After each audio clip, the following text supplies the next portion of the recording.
ચેતર વસાવાની મુશ્કેલીઓ વધી। મિત્રો, ડેડિયાપાડાના ધારાસભ્ય ચેતર વસાવા સહિત 9 લોકોને નામદાર કોર્ટે 7 વર્ષની સજા ફટકારી છે। આ તમામ જે મુદ્દે આપણે વાત કરીશું દોસ્તો, હું તમારો દોસ્ત નિલેશ ભાઈ, તમે જોઈ રહ્યા છો નીલિયા નલવાસા ચેનલ। દોસ્તો, વાત કરીએ તો જે ચેતર વસાવા છે એ અવારનવાર આદિવાસીઓના એક અવાજ બનીને કામ કરતા અને આદિવાસી વિસ્તારમાં ખાસ કરીને મસીહા તરીકે એમની ઓળખ થતી। આજે એ ચેતર વસાવા જેલના હવાલે થયા છે અને ક્યાંક ને ક્યાંક એમને 7 વર્ષની સખત કેદની સજા ફટકારવામાં આવી છે। તો મિત્રો, એમના સાથે 9 આરોપીઓને પણ સજા ફટકારવામાં આવી છે। ચેતર વસાવાના ધર્મપત્ની શકુંતલા વસાવા તમામ જે આરોપીઓને કોર્ટ દ્વારા દોષિત જાહેર કરવામાં આવ્યા છે અને ક્યાંક ને ક્યાંક આ 9 આરોપીઓ વડોદરાની સેન્ટ્રલ જેલમાં અત્યારે બંધ કરવામાં આવ્યા છે। મિત્રો, આજથી 3 વર્ષ અગાઉ જે ચેતર વસાવા છે એ વિસ્તારના લોકો માટે, જનતા માટે લડતા। આજે એમને જેલ ભોગવી પડે છે, એમના પરિવાર સાથે એમને જેલમાં જવું પડે છે। તો મિત્રો, વાત કરીએ તો ચેતર વસાવા છે એમના વિસ્તારમાં જે જંગલ જમીન ખેડી ખાતા ખેડૂતને ન્યાય અપાવવા માટે આજે લડત લડ્યા હતા।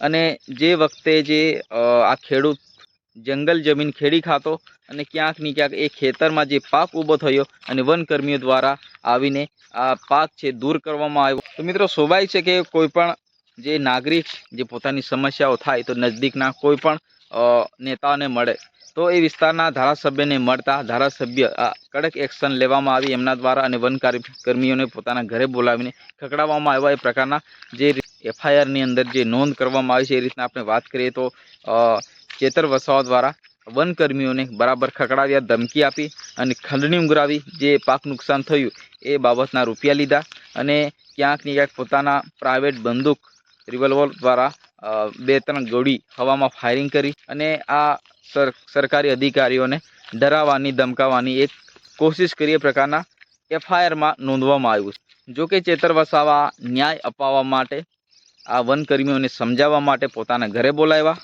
તો દોસ્તો, આ બાબતને લઈને જે કેસ ચાલ્યો હતો અને આ કેસની અંદર ચેતર વસાવાને ફસાવવામાં આવ્યા, કારણ કે ચેતર વસાવા અવારનવાર આદિવાસીઓને એક અવાજ બનીને કામ કરતા। જ્યાં અત્યાચાર, ભ્રષ્ટાચાર, અન્યાય થતો હોય ત્યાં લડી લેવાના મૂડમાં સરકાર સામે પણ ઊભા થઈ જતા। આજે લોકો અને જનતાનો અવાજ બનીને કામ કરતા ચેતર વસાવાને પોતાને જેલમાં જવું પડે, એ પણ પરિવાર સાથે। મિત્રો, દુઃખ તો ત્યારે થાય છે જ્યારે એક વિડીયો જોવા મળ્યો। વિડીયોની અંદર એક મહિલા પોતાના નવજાત શિશુ સાથે એમને પણ જેલમાં જવાનો વારો આવ્યો છે। તો મિત્રો, આખી ઘટનાની વાત કરીએ તો જે રીતના ચેતર વસાવા જે આ લડત લડ્યા તો એમાં ચેતર વસાવા જાતે ફસાયા અને ચેતર વસાવા પર જે ખોટા કેસો લાગ્યા। પરંતુ મિત્રો, જ્યાં આ કેસમાં ન્યાયની વાત આવે તો ન્યાય પણ 2 પ્રકારના છે।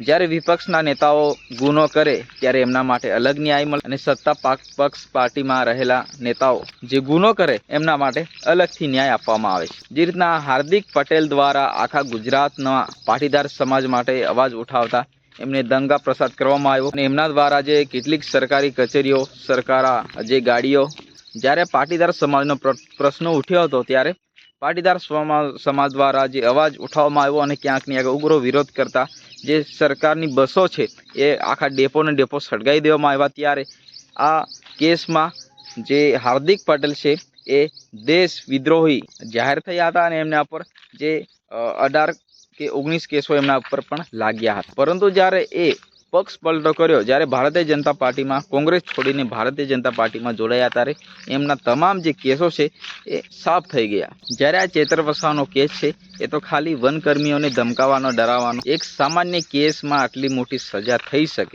ફરક આપણને સાફ દેખાઈ રહ્યો છે કે ભાઈ સત્તાધાર પાર્ટી અને વિપક્ષના નેતાઓમાં જે ન્યાય પ્રણાલી છે એ અલગ અલગ ન્યાય આપવામાં આવે છે।